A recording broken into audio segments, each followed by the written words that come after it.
उपस्थित शेतकरी बांधवांनो आणि मतदार बंधूंनी भगिनींनो, सर्वप्रथम मी दादाच्या प्रतिमेला या ठिकाणी भावपूर्ण श्रद्धांजली अर्पण करतो आणि आपल्याला 7 तारखेला जिल्हा परिषद आणि पंचायत समितीला मतदान करायचे आहे. आपला आशीर्वाद मागायसाठी आम्ही सगळेजण इथं आलेलो आहोत. रोकडा साहेबच्या या गावामध्ये आणि या पंचकृषीमध्ये मागल्या वेळेस मी देखील निवडणूक लढली होती आणि त्यावेळेस पासून या गावचं माझं राजकारणाच्या पलीकडचं नातं निर्माण झालं. तसं आता झालं, घोगरेंनी सांगितले उदाहरणे, रोकडा सावरगाव हे स्वातंत्र्य सैनिकाची गाव आहे. इथे अनेक लोक मोठमोठ्या पदावर गेलेले आहेत. सचिव पदापर्यंत गेले, जज पदापर्यंत गेले, आमदार झाले, शिक्षक झाले, खेळाडू झाले आणि शेतीमध्ये अनेक प्रयोगशील शेतकरी देखील या ठिकाणी आहेत. बोललं जातंय की या गावामधून जिकडं राजकीय वारं वाहतंय तिकडच त्या निकालाची आपल्याला चाहूल लागते. काही लोकांनी तर या गावामध्ये आमच्या पूर्वीच्या मित्रांना डोक्यावर चपल घेऊन प्रचार केला. भावनिक विषय करायचा प्रयत्न आम्हीच करत असतात. कधी रोकडा साहेब माझी कर्मभूमी म्हणतात, कधी ढाळेगाव काही म्हणतात, कधी खंडाळे म्हणतात. याही जनतेने आमच्यावरही चांगलं प्रेम केलं. पण ते म्हणत असताना त्यांनी या गावासाठी, या पंचकृषीसाठी काय काय केलंय याची यादी जनतेच्या समोर, मतदाराच्या समोर ठेवावी. मी जिल्हा त्यावेळेस असताना महायुतीचं सरकार आलं होतं आणि बँकेची या गावाला गरज होती. स्वर्गीय विलासराव देशमुख साहेबांच्या हस्ते जिल्हा बँकेची शाखा त्या पट्ट्याने काढली होती. कारण गरज होती. या गावामध्ये खूप मोठी शेती आहे, संस्था आहे. या लोकांच्या पगारी इथे झाल्या पाहिजे, तुमच्या शेतकऱ्याची सोय झाली पाहिजे, शेती बागायती आहे. आणि मग जे जे या गावाला गरज आहे, हे समोर विठ्ठलाचं मंदिर देखील आम्ही बांधलंय.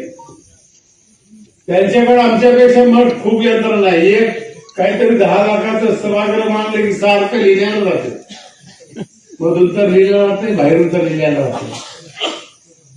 पण आम्ही पहिल्या वेळेस असाच प्रयोग केला की जे काही दिलं ते जनतेने दिलं, आपलं नाही नाव कशाला टाकायचे आहे. परंतु तसं जमना गेलं. आता लोक विसरबोळे, एक प्रचाराचा प्रसिद्धीचा जमाना आहे. काही लोक तर 1000 करोडचं काम झालं तर 1,500 करोडची जाहिरात येईल. तेवढं जरी आपल्याला करायचं नसलं तर कार्यकर्त्यांनी जे काही काम केलंय ते सर्वसामान्य माणसाला सांगितलं पाहिजे आणि त्याची आठवण करून दिली पाहिजे. मग या गावाची गरज गेल्या 19ला आपण बघितलं. 19ला आपण खूप मोठ्या मताने मला निवडून दिलं. आतापर्यंत अहमदपूर तालुक्यामध्ये 1000, 2000, 15,000च्या पुढे कोणी निवडणूक विजयी झालं नव्हतं. पण त्यावेळी देखील 28-30,000च्या मतांना आपण आघाडी घेऊन दिला. लोकांच्या लक्षात आलं, तरुणाच्या लक्षात आलं, आमच्या माता भगिनीच्या लक्षात आलं की या मतदारसंघाला जर डेव्हलप करायचं आहे, तर आपल्याला प्रगतीकडे न्यायचं असेल तर इमोशनल राजकारण जमणार नाही, भावनेवर जमणार नाही. पण याच्या अगोदर आमच्या काही मित्रांनी मात्र फक्त भाषण, आपलं राजकारणाची पोळी भाजल्याशिवाय दुसरं काही केलं नाही. विकास घालून खाते का ओढून खाते हेच माहिती द्यावा.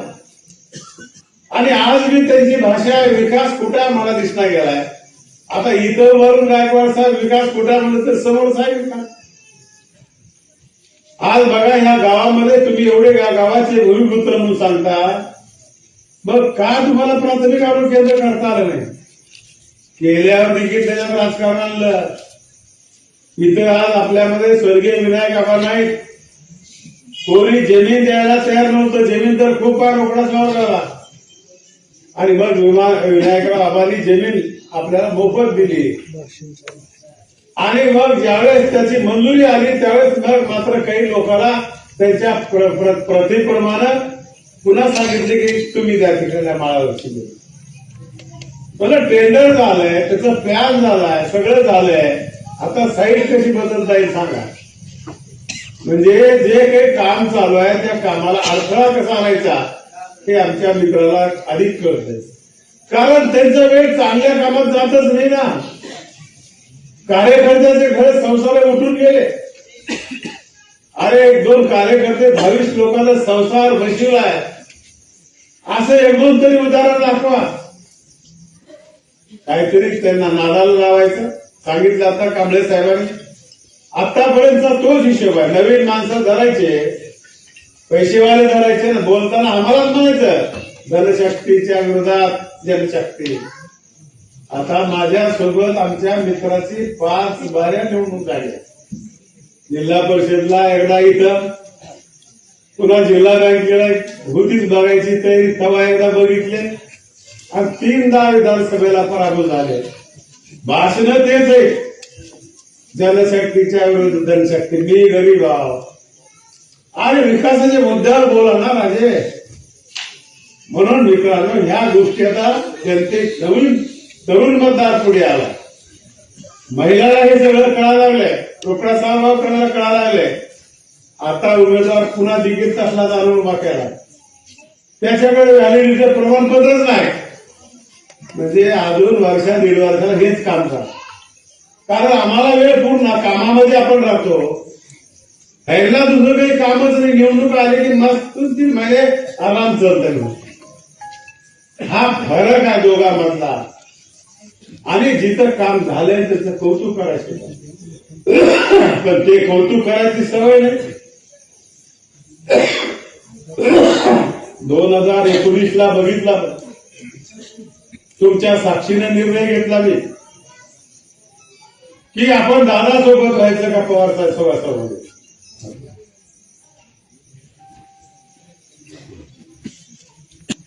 आणि हे करत असताना आणि आमच्या लोकांनी, या लोकांनी आम्हाला मतदान केलंय, ज्यांनी आम्हाला मदत केली, त्या लोकांचं मत आजमावून घेऊन आम्ही तो निर्णय घेतला. त्यावेळेस आपण सांगितलं होतं की बाबा आपल्याला कामं मतदारसंघात करायसाठी लोकांनी हे आमदारकी दिलेली आहे. आमदारकी ही मिळवायसाठी नाही.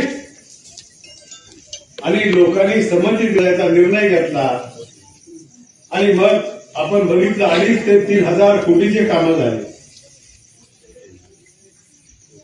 या मन्याड नदीवर आपण बॅरेज संपत आले. मध्ये मे मध्येच पूर्ण होणार होते. पाऊस लवकर पडला. 25 किलोमीटर पाणी नदी धरणामध्ये राहणार आहे. किनगाव त्यांच्या खंडाळी लाडक्या गावामध्ये देखील त्यांच्यानं प्राथमिक आरोग्य केंद्र मंजूर करता आलं नाही, केलं नाही. पण आमची जबाबदारी आहे. ज्या लोकांनी आम्हाला आशीर्वाद मताचा दिला, मग त्या गावाची मूलभूत गरज कोणती आहे.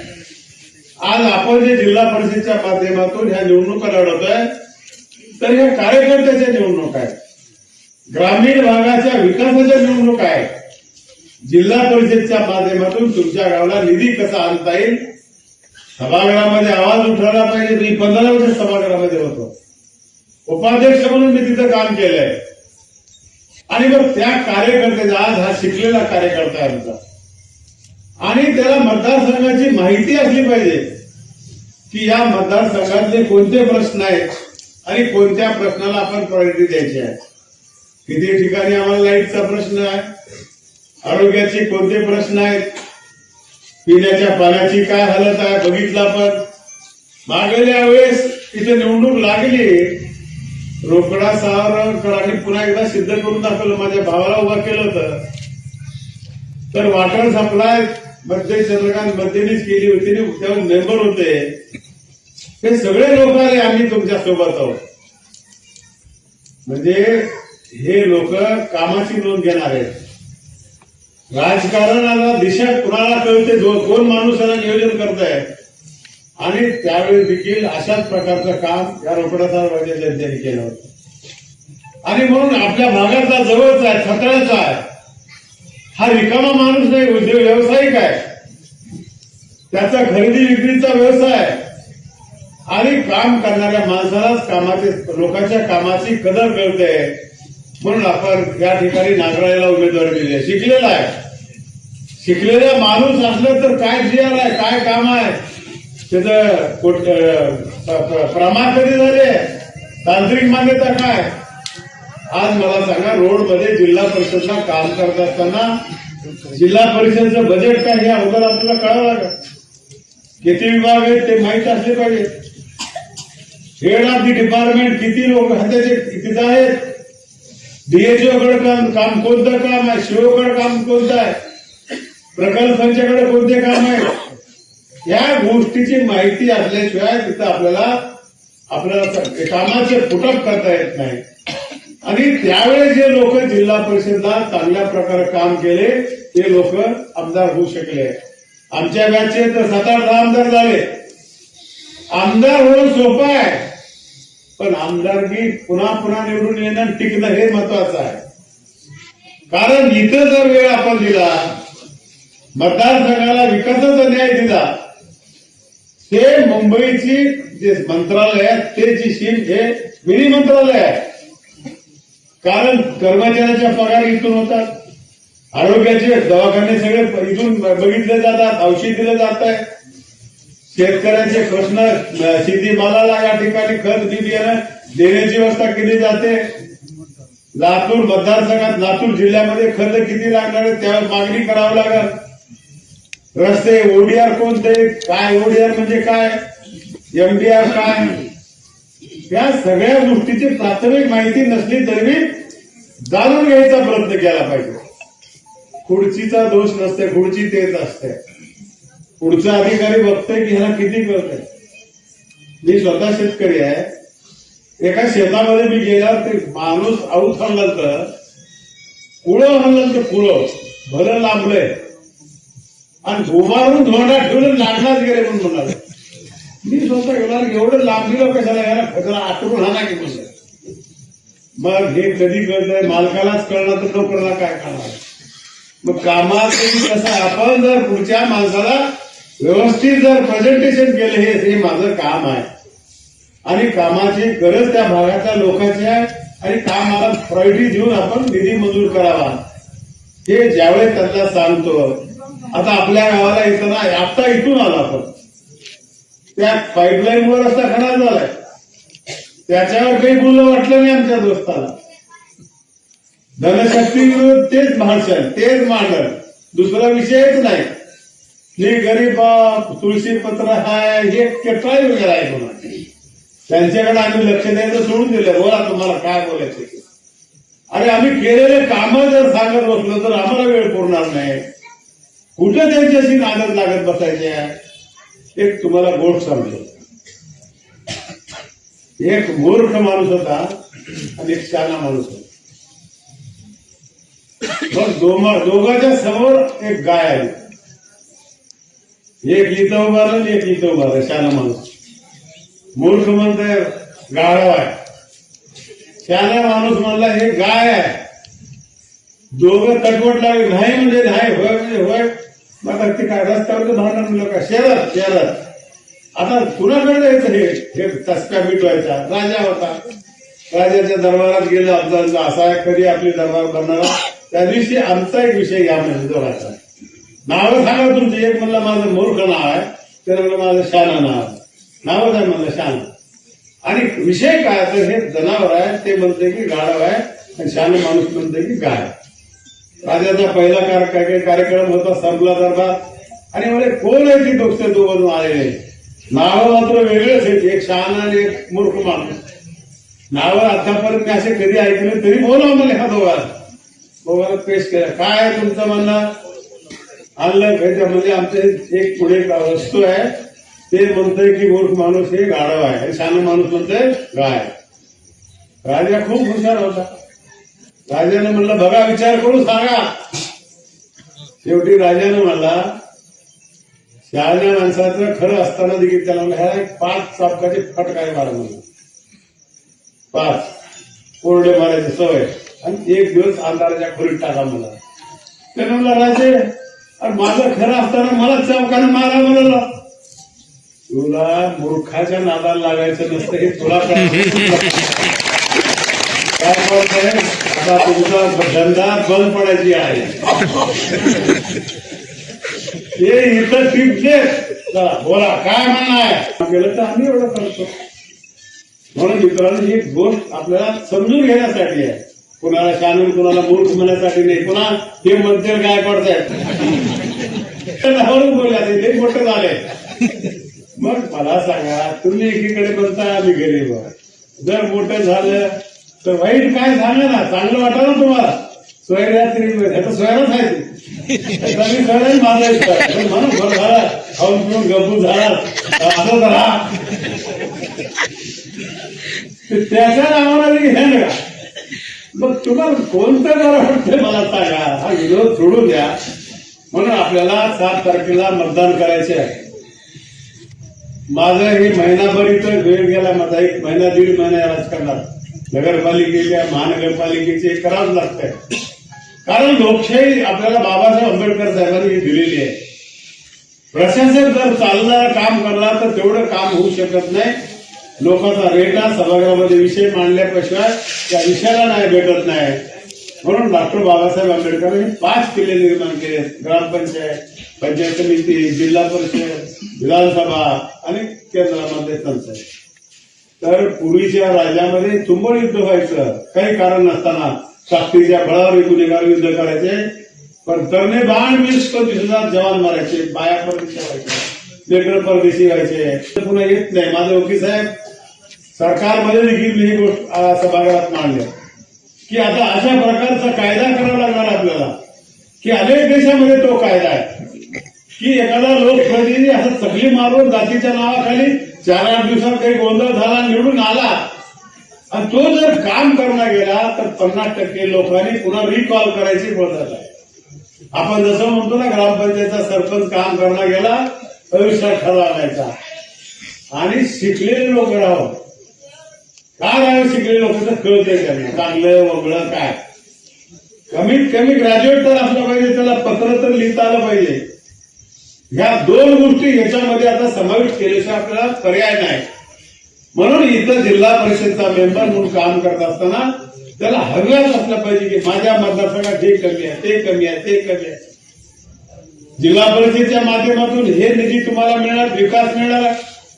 आणि पंचायत समितीच्या माध्यमातून आज देवाभाऊ त्यांनी कृषी खात्यामध्ये चांगल्या प्रकारचं काम केलं. त्या खात्याला त्या खुर्चीला न्याय दिला. असे सगळे शिकलेले माणसं आम्ही तुमच्याकडे दिलेले आहेत. आणि ह्या पंचकृषीच्या जमिनीची माहिती आहे त्यांना. शेतीवर अनेक प्रयोग त्यांनी केलेले आहेत. त्यांनी देखील अनेक संघटनेच्या माध्यमातून चांगलं काम केलंय. आणि राहणार रोकडा चावगावचे. उद्या लोक आम्हाला म्हणून आता उमेदवार दिलाय आम्ही तुमच्या मतदारसंघातला दिलाय, 17चा दिलाय. माननीय माजी आमदार खंदळे साहेबांचा दिलाय. इथं देखील सोशल इंजिनिअरिंग केले आपण दिलाय तो ह्या एसटी मधला दिलाय. नगराळे दुसरा दिलाय तर मराठा म्हणून दिलाय. कोकणची जागा होती. आणि तिसरा जो दिलाय कमलबाई सर्वदे त्या दलित समाजामधून आलेले आहेत. कारण त्यांना जर काम करायची संधी दिली तर निश्चितपणे त्या समाजाला देखील न्याय देऊ शकतात. एखाद्या समाजाचा मंत्री करतो ना सरकार की त्या समाजाला त्यांचे प्रश्न माहीत असते. ते प्रश्न प्रबलपणे मांडले पाहिजेत आणि समाजाच्या हिताचे निर्णय घेऊन ह्या जे सरकारच्या योजना तिथपर्यंत पोहोचण्यासाठी त्यांनी काम केलं पाहिजे. पण होतंय काय त्यांना आपण आपल्या नातेवाईकांचं आधी काम करून घेतलंय. घरावरती नाही म्हणत नाही पण जे उपेक्षित लोक आहेत त्यांना तिथं न्याय जर दिला अगोदर आणि नंतर आपण बी आपल्या त्या योजनेमध्ये त्याचाही फायदा घेतला ते काही चुकीचं नाही. अशा प्रकारचे माणसं आपण त्यांचा काम मागलेला अनुभव बघून ते खरंच नाही देतील का अशा प्रकारचं काम बघून त्यांना उमेदवारी दिली पाहिजे. दिलेला आहे. आणि मला विनंती करायचं आहे की कुणाच्याही भूल दाखवायला आपण बळी पडू नका. आपल्या पाण्याचा प्रश्न आहे. नागठाणेवाले इथे टाकळगावले, प्रचंडेवाले, कोकदीपवाले, बाबरी भैयाने देखील काल भाषण केलं त्या दानवळा. खाल्ल्या माणसानं कोणतं लिहून दिलंय, गणेशनं लिहून दिलंय की अंतेश्वरचं पाणी इथे यायला लागलं आम्ही होऊ देणार नाही. अमित भाईंनी त्याला असं उत्तर द्यायला पाहिजे होतं की एवढं मोठं काम होत असेल तर आम्ही त्यांच्यासोबत आहोत किंवा करून द्या म्हणायला पाहिजे होतं. गणेशनं तिथं दिलाय की आम्ही अंतेश्वरचं धरण इथलं पाणी इथं येऊ देणार नाही, डॅम आम्ही होऊ देणार नाही आणि ते डॅम राजेवाडीमध्ये करावा. रामवाडी का राजेवाडी, रामवाडी असं करावं. तसं त्यांनी तिथं मागणी केली अमित भैयाला. एखादा वेळ झाल्यावर मी त्यांना बोलून भैयाला, अरे तिथं साईडच नाही ना, मशी बसायला साईड आहे.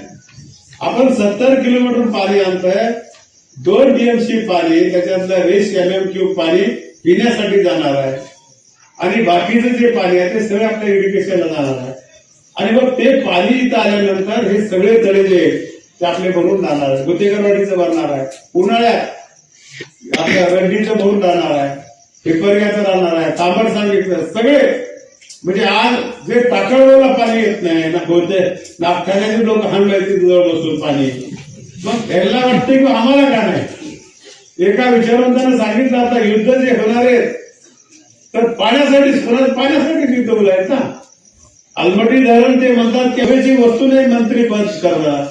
आणि माझ्या खात्यातून खूप आपल्याला चांगले कामं करायचे, या सोसायटीतून आपल्याला अनेक व्यवसाय करायचे, जेनेटिक मेडिकल दुकान करायचं आहे. तर तुमचं गाव तर मोठं गाव आहे, पण माझ्या इच्छेप्रमाणे गावाची अजूनही प्रगती झाली नाही. तुमची माफी मागून सांगतो.